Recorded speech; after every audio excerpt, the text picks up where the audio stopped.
Bonjour my friends, I'm Frankie and welcome to Club Foodie. If you have a sweet tooth, I'm sure you like to have pastries once in a while. And you're not the only one, because everywhere in the world people enjoy them as well. What's not to like? But now, just imagine if you could make them in your own kitchen. First, let's learn a basic pastry recipe. In today's episode, I'll show you how to make pâte à choux, also known as choux pastry. This basic light pastry dough is important to master if you want to make pastries such as croquembouche, profiterole, beignets, churros, or even chocolate eclair, which I'll be posting next month. So my friends, let's get cooking. We'll start by combining flour and salt in a mixing bowl. I don't like sifting, so we'll simply whisk for a minute and then we'll set aside. Now let's move to the stove. In a medium saucepan, we'll combine shortening with 1 cup of water and we'll bring to a boil. When the shortening is all melted, we'll add the flour mixture to it, and without waiting, we'll have to stir vigorously non-stop.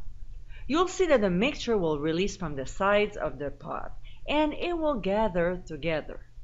This should take only 1 minute. We'll remove from the heat, transfer in a bowl of a stand mixer, and let it cool off for about 20 minutes or so.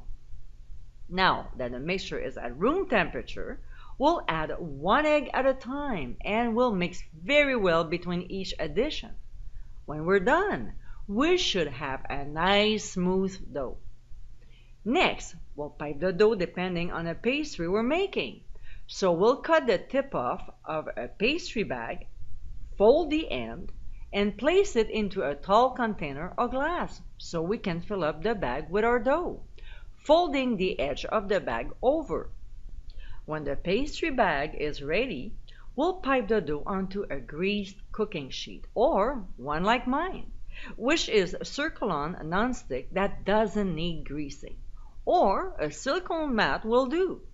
Today I'm making chocolate eclairs, but if you're making cream puff, for an example, you'll pipe your dough into a round shape. Now, to get rid of the little tails, wet the tip of your finger with water and press down gently on the tail.